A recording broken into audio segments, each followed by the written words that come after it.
बोलती गुफा। एक बूढ़ा शेर जंगल में मारा मारा फिर रहा था। कई दिनों से उसे खाना भी नसीब नहीं हुआ था। दरअसल बुढ़ापे के कारण अब वह शिकार नहीं कर पाता था। छोटे छोटे जानवर भी उसे चकमा देकर भाग जाते थे। जब भटकते भटकते वह काफी थक गया तो एक स्थान पर रुककर सोचने लगा कि मैं क्या करूं, किधर जाऊं, कैसे बुझाऊं इस पेट की आग। काश मैं भी दूसरे शाकाहारी जानवरों की भांति घास पात फल फूल खा लेने वाला होता तो आज मुझे इस प्रकार भूखों ना मरना पड़ता। अचानक उसकी नज़र एक गुफा पर पड़ी। उसने सोचा कि इस गुफा में अवश्य ही कोई जंगली जानवर रहता होगा। मैं गुफा में जाकर बैठ जाता हूँ। जैसे ही वह जानवर आएगा मैं उसे खाकर अपना पेट भर लूँगा। शेर उस गुफा के अंदर जाकर बैठ गया और अपने शिकार की प्रतीक्षा करने लगा। वह गुफा एक लोमड़ी की थी।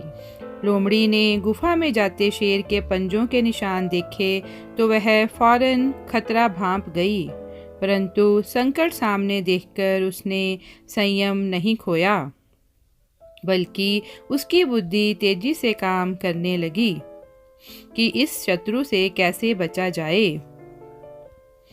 और फिर उसे एक तरकीब सूझ ही गई। वह गुफा के द्वार पर खड़ी होकर बोली, गुफा, ओ गुफा।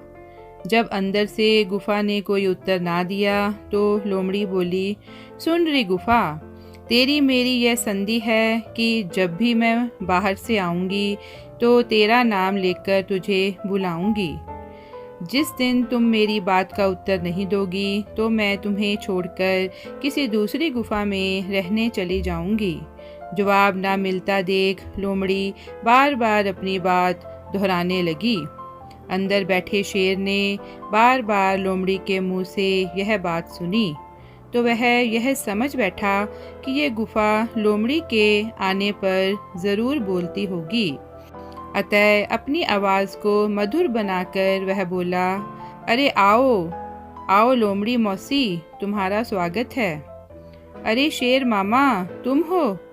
बुढ़ापे में तुम्हारी बुद्धि इतनी भी नहीं सोच पा रही कि गुफाएं कभी नहीं बोलती?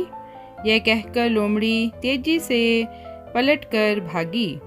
शेर उसे पकड़ने के लिए गुफा से बाहर अवश्य आया, किंतु तब तक वह चालाक लोमड़ी 9-2-11 हो चुकी थी। शिक्षा।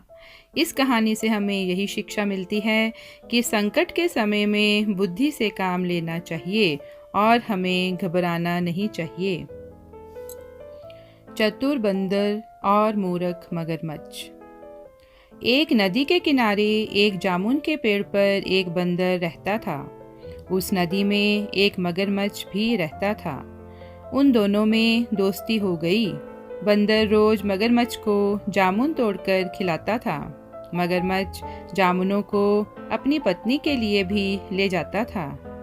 जामुन खाकर उसकी पत्नी बहुत खुश हो जाती थी। एक दिन जब मगरमच्छ जामुनों को अपनी पत्नी के लिए ले गया तो स्वादिष्ट जामुनों को खाकर उसकी पत्नी ने सोचा, ऐसे मीठे जामुनों को रोज खाने वाले का दिल भी कितना मीठा होगा। उसने मगरमच्छ से बंदर का दिल लाने की बात कही। पहले तो मगरमच्छ ने उसे बहुत समझाया, पर अंत में अपनी पत्नी की जिद के आगे उसे हार माननी ही पड़ी। वह बंदर को लाने के लिए चाल सोचने लगा। सोचते सोचते उसे एक तरकीब सूझी। वह बंदर के पास जाकर बोला, भाई बंदर, तुम्हारी भाभी तुमसे मिलने की जिद कर रही है, इसलिए वह उसकी पीठ पर बैठ जाए। बंदर उसकी बातों में आ गया और जामुन तोड़कर मगरमच्छ की पत्नी से मिलने उसकी पीठ पर बैठकर चल पड़ा। जब वह नदी के बीचों बीच पहुँचे तो मगरमच्छ ने सोचा कि अब बंदर को सही बात बताने में कोई हानि नहीं है। उसने भेद खोल दिया कि उसकी पत्नी उसका दिल खाना चाहती है। बंदर को यह सुनकर धक्का सा लगा, पर उसने धैर्य नहीं खोया। वह मगरमच्छ से बोला, भाई, तुमने मुझे ये बात पहले क्यों नहीं बताई? मैंने तो अपना दिल जामुन के पेड़ की खोखल में संभाल कर रखा हुआ है। अब जल्दी से वापस नदी के पास जामुन के पेड़ पर ले चलो, ताकि मैं अपना दिल लाकर अपनी भाभी को उपहार में देकर उन्हें प्रसन्न कर सकूं। मूर्ख मगरमच्छ बंदर की बातों में आ गया। वह उसे वापस नदी के पास जामुन के पेड़ पर ले चला। जैसे ही बंदर किनारे पर पहुंचा, वह झट से जामुन के पेड़ पर चढ़ गया और मगरमच्छ को जामुन मारने लगा। बंदर बोला, अरे मूर्ख, दिल के बिना भी कोई जीवित रह सकता है क्या? आज से तेरी तथा मेरी मित्रता खत्म।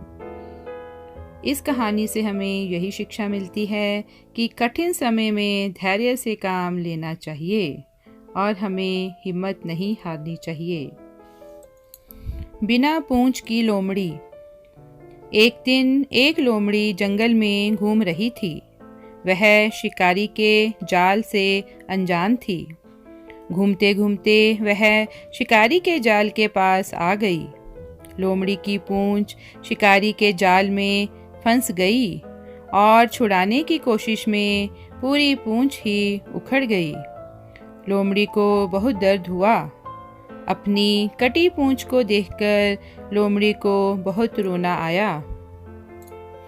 पहले तो लोमड़ी को अपनी पूंछ दिखाने में बहुत शर्म आई, पर बाद में उसने एक तरकीब सोची। उसने अकड़ के साथ सभी दूसरी लोमड़ियों को एक साथ मिलने के लिए कहा।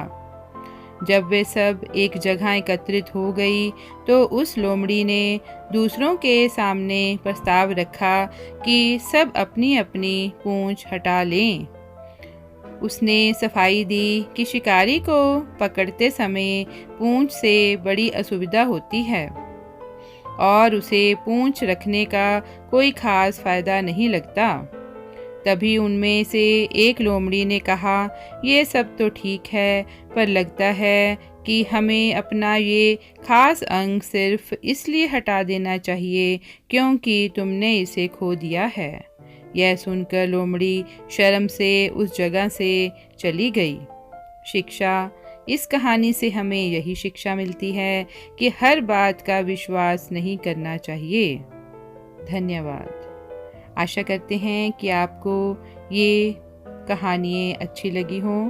अगर आपको ये कहानियाँ अच्छी लगी हैं तो आप इस वीडियो को लाइक और शेयर करें, और अगर आप इस चैनल पर नए हैं तो इसे सब्सक्राइब करें और बेल आइकन को प्रेस करें, ताकि आपको आने वाली हमारी हर नई वीडियो की जानकारी मिलती रहे। आप सभी का धन्यवाद।